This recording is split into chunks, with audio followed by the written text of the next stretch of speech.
Enlightenment is not a destination, but a journey through the unknown. In 1926, the Sufi mystic Inayat Khan observed that moments of deep transformation often arise from the shadows of our most profound fears. This video delves into the hidden terrain of awakening, exploring how encounters with mortality and the dissolution of the ego can serve as gateways to profound transformation. Through the lens of exhaustion, grief, and the contemplation of our finite existence, we navigate the subtle and often overlooked aspects of spiritual growth.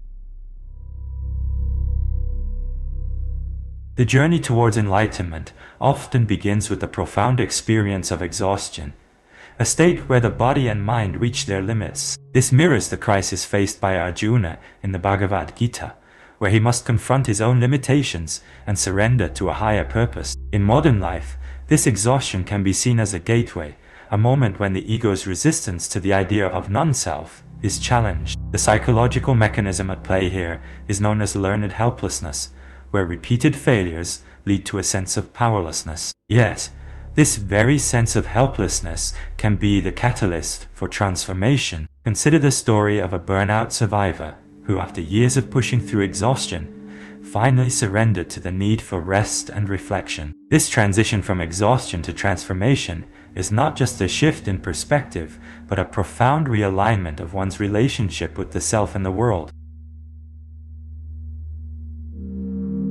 Grief is a profound experience that can lead to transformation, much like the process described in the Tibetan Book of the Dead, where the dissolution of the self is seen as a gateway to enlightenment. The paradox lies in the fact that while grief is a source of pain, it can also be a catalyst for change. In the Sufi tradition, Rumi speaks of the heart breaking open to receive divine love, reflecting the modern seeker's journey where grief becomes a portal to deeper understanding. The mechanism at play here is the ego's resistance to the idea of impermanence, often rooted in a psychological phenomenon known as attachment theory. The cost of this resistance is the perpetuation of suffering.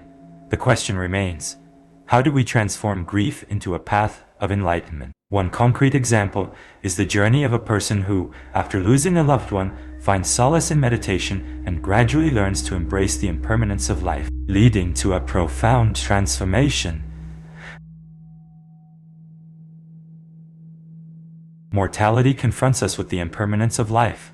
The paradox is that while death is a universal truth, the ego resists this reality. In the Tibetan Book of the Dead, the journey of the soul after death is described as a path to enlightenment. This mirrors the modern seeker's struggle, where the fear of death becomes a catalyst for transformation. The mechanism here is the ego's resistance to the idea of non-self. The cost of this resistance is the perpetuation of suffering. The question remains, how do we embrace mortality as a path to enlightenment?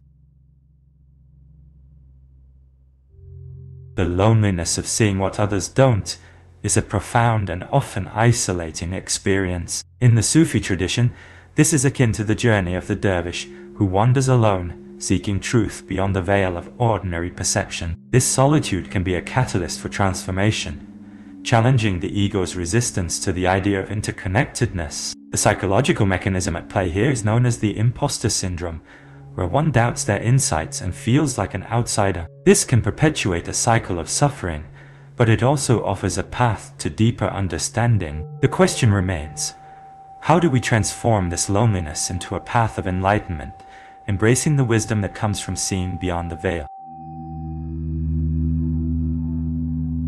The cost of enlightenment is often misunderstood. In the Sufi tradition, the path to enlightenment is likened to a journey through the heart of darkness, where one must confront the depths of their own limitations. This mirrors the modern seeker's struggle, where the cost of enlightenment is the willingness to face the ego's resistance to the concept of non-self. This resistance is rooted in the psychological mechanism of identity fusion, where the ego clings to a sense of self to maintain a sense of security. The cost of this resistance is the perpetuation of suffering. The question remains, how do we navigate the cost of enlightenment, recognizing that true liberation requires a deep commitment to transformation? The journey to enlightenment is a path of paradoxes, where the very things we resist become our greatest teachers.